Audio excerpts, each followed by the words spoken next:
Yo diggity dogs, it's me AJ, so welcome back to another video. Today I'm going to be talking about my predictions as to what's going to happen at WrestleMania 42. Now, to be honest, this venue so far has kind of been a letdown when it came to the build-up, but I know I have a good feeling about the outcome of this WrestleMania. Maybe it might end badly, but I think overall this show is going to be good.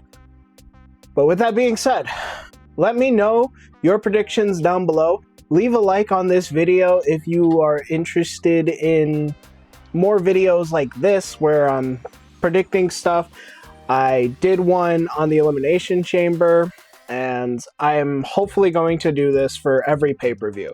I'm not exactly sure what to do with other content on this channel. I do know I want to make more long-form content. And I have ideas, I just don't know if they're good or if there are things that people want to see. So let me know what you want down in the comments below. And with that, we're going to start with the Night 1 card. Now, the Night 1 card has... honestly, it's not the best one. I will say Night 2 is definitely has better expectations with being the ladder match and Obafemi and Brock, but let's just get started with Night 1. Now, with Night 1, they are going to start with the 6-man tag team match between LA Knight, Jimmy Uso, Jey Uso, the Usos, versus The Vision, Logan Paul, Austin Theory, and IShowSpeed. Now, for this match, I honestly feel like it doesn't really matter what happens, obviously. I think it was mainly just for another celebrity match and also having LA Knight and Jey Uso at WrestleMania and giving The Vision to do something. So overall, I don't really think in the long term, this match means anything. So I don't think it really matters who wins. But I think from following this storyline, I have a good feeling that the Usos and LA Knight are going to win this match. I feel like Speed's going to probably put on a decent performance. I mean, honestly, I don't know how good he is, but, you know, I saw clips, bits and pieces of his stuff he did on his channel where he was like training to become a wrestler and learning how to wrestle essentially on his channel. And with that, I'm so open to the idea of seeing him in the ring, and I think this is the best place for him for, just to see what he can do. I assure you he most likely will do something cool. But yes, LA Knight and the Usos are going to win this match, I believe. Now with the next match on the card, Drew McIntyre versus Jacob Fatu in a unsanctioned match. I forgot about it. I'm not gonna lie, I forgot what the stipulation was. Realistically, I feel like this should be a Hell in a Cell, but that's just me. I feel like the storyline definitely was not, I wouldn't say a letdown. I would say overall, I wish they were instead a part of the world title scene. And maybe that's just because of the fact that the situation with the build-up to WrestleMania is kind of crappy. And instead of going with proven success of two people with long history between each other and having them battle out with that storyline in mind, they ended up throwing in Jelly Roll and Pat McAfee, which everyone has their own opinions about. And I could talk to you guys for a long time about it because, I have my own thoughts about it. Everyone has their thoughts about it. But for me, it's a bit of a mixed bag because at the end of the day, I love Jelly Roll. I love what he has done in the business. Outside of it, I listen to a little bit of his music. I'm not crazy about it just because I'm not much of a country guy. But I will say, I do like Jelly Roll and I admire the motivation and the genuine effort he does to make himself look not only interesting, but actually sometimes be more interesting than the actual product. Because, like, there were weeks upon weeks where Jelly Roll was simply more entertaining than anyone else on the card. But that's neither here nor there. Sorry, getting back to Jacob and Drew, this is going to be a heck of a match if they let them do what they want to do. And that's be brutal. Be brutal. Bleed. This is ESPN. They do UFC stuff and MMA stuff. Brutality is what makes this feud so big. And I want it to be brutal. I want it to be big, hard, heavy hitting, you know, hitting people with, like, I don't even know what, flaming steel chairs. But yeah, ultimately, this is another match where I feel like whoever wins, it doesn't really, like, it doesn't take anything away from the other person. So I would ultimately say most likely Jacob Fatu is going to win this, just because I don't think Jacob has had like a major win under his belt in a while, and Drew has already, you know, won the WWE title and everything, and who knows, maybe this is not the end of the feud and is just the beginning pretty much. But yeah, that's what I'm going to lock it in as my answer. Jacob Fatu is going to beat Drew McIntyre. Now on to the main show. They're going to have two matches on essentially what is the pre-show. That's what I'm going to call it, because it technically is that. Now, what's set up, I'm going from like essentially right to left from the card. So in this situation, the Fatal 4-Way match, tag team Fatal 4-Way match for the women's tag team titles, which will see Charlexa, Bayley and Lyra, the Bella Twins, and the champions, the Irresistible Forces, Nia Jax and Lash Legend, defending their women's tag team titles. Now, ultimately, I can't help but feel like this match has kind of been spoiled already, just to how the Bella Twins came back, how essentially they only really came back for one reason and one reason only, and that is to have the women's SmackDown, or not the SmackDown, but the women's tag team titles. So ultimately, I feel like this match either will have the Irresistible Forces defending their titles, or the Bella Twins winning the tag team titles. But honestly, I'd be happy with any team who leaves the Las Vegas with the titles. But I honestly feel like it's either going to be Irresistible Forces or the Bella Twins. If you were to ask me out of one of those options, which ones to choose, I would probably say the Irresistible Forces. Just to kind of, you know, because most people are expecting the Bellas to win. So why not have the Irresistible Forces keep the titles? But yeah, I'm locking that in. For my answer, it's going to be the Irresistible Forces retaining at WrestleMania. Next match on the card is AJ Lee defending her women's Intercontinental title against Becky Lynch. The man, Becky Lynch. I honestly love this feud. I'm really upset of where it went, kind of. Like, I'm still happy that it's going to be AJ Lee versus Becky at WrestleMania, but I feel like a lot of things got ruined here for a potential Fatal 4-Way match. Because, like, I've mentioned this a while ago. I think I even probably mentioned it in my Elimination Chamber video. Maxine Dupree and Natty, aka Natalia, have kind of fallen in a sinking ship right now, because, like, they went from me being like, they should be in the women's Intercontinental title match at Mania, to they shouldn't even be on the card, and I'm not mad that they aren't. But that's ultimately because of the fact that WWE booked them into a spot where it was like, time to sink you back down. It felt like Dupree kind of only got the title because of AJ Lee, which, yes, obviously, as we saw on TV, that is what actually happened. But ultimately, it felt like she kind of was in the Hurricane spot.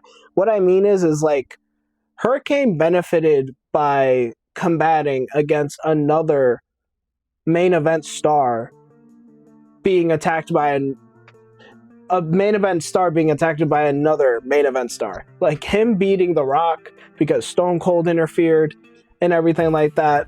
You know, that's kind of how I feel about Maxine Dupree beating Becky for the Women's Intercontinental title and then her ultimately losing the title. So, but yeah.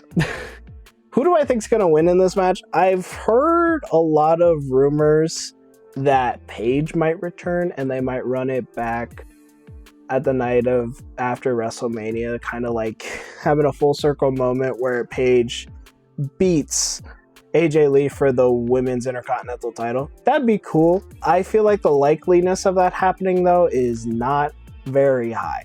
Watch me say that and the freaking it freaking happens. That would just be my luck, wouldn't it? But yeah, honestly, even without that, I could possibly see AJ Lee winning this match. Ultimately, I feel like it should be Becky, but I'm gonna stick with AJ Lee. I'm locking that in as my answer. AJ Lee remains the Women's Intercontinental Champion. And with the next match on the card, you have Gunther versus Seth freaking Rollins. Now, this one was kind of a messy one because, like, it feels like Seth Rollins' matches at Mania was going to be different depending on what day it was, pretty much. Like, I think at some point, Roman might have been the person to potentially face him at Mania. Then it was kind of Braun Breaker. And then it was possibly Bronson Reed. And now it's Gunther. So, you know, just a messy schedule, messy situation, especially because everyone got injured. Seth got injured, which means they had to speed up the process of the vision, like, falling apart, essentially, and changing. And everything like that. So, ultimately, this match is going to be fun. I understand people wanting Gunther to essentially be protected, but I don't really think he has to win every match for him to lose. He's not going to lose anything by losing to Seth freaking Rollins. And the story's kind of set it up to be Seth Rollins to win, so I'm going to say Gunther. I think Gunther's going to win because the storyline calls for Gunther to do this in a situation where he gains something from it. And it definitely seems like he wants something from Paul Heyman. So if he beats Seth, then there will be more of a reason for him to get something from Paul Heyman. And I think a lot of people have speculated that what Gunther wants is a match against Brock Lesnar and potentially retiring him. So, I do believe Gunther is going to win this match. I'm locking that in as my answer at WrestleMania 42. And then we have the WWE Women's World Championship match between Stephanie Valkyrie and Liv Morgan. This has been my favorite women's rivalry to the build-up of WrestleMania. Maybe one of my favorite rivalries coming into WrestleMania. I'm not saying it was perfect. I'm just saying that it just has more than anything else in it. You know, the effort done in it was very good. I loved everything that was going on in this feud. So ultimately, I'm very excited for this match. And I honestly believe that it can go two ways at Mania. Either Liv wins one-on-one, fair and square, or like, you know, cheats or whatever. Or, and this is one I want to happen the most, Raquel and or Roxanne cost Liv the match at Mania and break up the Judgment Day. Like, this would be a fun outcome because it kind of felt like they swept under the rug Raquel being upset that Liv cost her title opportunities.